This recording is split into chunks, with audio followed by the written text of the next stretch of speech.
In battle as a soldier, Erik Shinseki proved he is a survivor. But embattled as the Veterans Affairs chief, Shinseki ended up in defeat because President Obama announced that Shinseki is stepping down or resigning. And this after weeks of revelations about abuses at VA facilities across the United States, including these secret waiting list veterans who died while waiting for care, and hundreds of veterans simply ignored them ignored by the system. Dessa Senas reports.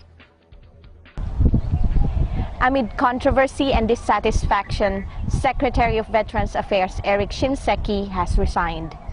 Heroism, decades of service, honesty about troop levels needed in Iraq, success in combating homeless among veterans, but also ultimately a failure to reform that dysfunctional veterans system that has kept many veterans waiting endlessly for medical care, some of them dying while waiting. Shinseki is out. He handed in his resignation today after a closed-door meeting with President Obama. General Shinseki handed over to the White House preliminary results from an internal audit which found, quote, questionable scheduling practices and a, quote, systemic lack of integrity at VA hospitals nationwide. Hawaii-born Shinseki continues to enjoy the loyalty and support of Hawaii lawmakers. Meantime, President Obama repeatedly portrayed today's resignation as Shinseki's own decision. He does not want to be a distraction because his priority is to fix the problem and make sure our vets are getting the care that they need. That was Rick's judgment on behalf of his fellow veterans. And I agree. However, come after a source close to General Shinseki told Reuters that he would not resign unless he was asked to do so. Shinseki, a decorated wounded veteran himself, spoke before his meeting with the president at a conference for homeless vets and owned up to the national disgrace inside his department. That breach of trust involved the tracking of patient wait times for appointments. Our initial findings of our ongoing internal review of other large VA healthcare facilities also show that to be true. That breach of integrity is irresponsible, it is indefensible and unacceptable.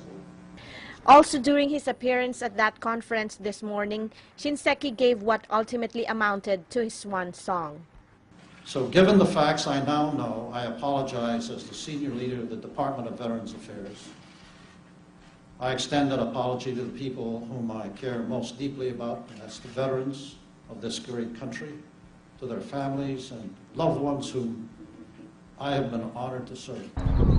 Now in Los Angeles, a number of military veterans gave their opinions on Shinseki's resignation, offering a mixed review for the VA system as a whole, as well as the potential for a new leader to improve it. I hope. I mean, how do you restructure an entire system by taking out one person? I don't think that's necessarily going to be the, weight that tips the scale. I don't. I personally don't at all. I think that it needs to be a complete overhaul. However, another military veteran, Jeremy Niblet, disagreed. He thought that a good new leader would have a positive impact on VA services moving forward. Absolutely.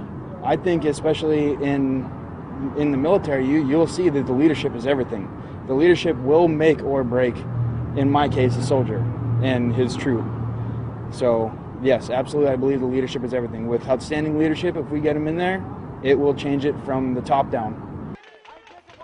The rising number of veterans with combat-related injuries from the Iraq and Afghanistan wars has placed greater demands on the VA.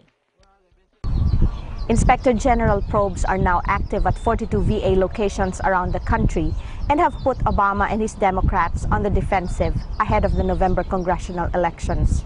Republicans have attacked the administration over the problems, saying it was an example of mismanagement. Reporting from Hawaii, this is Dessa Senas for Eagle News.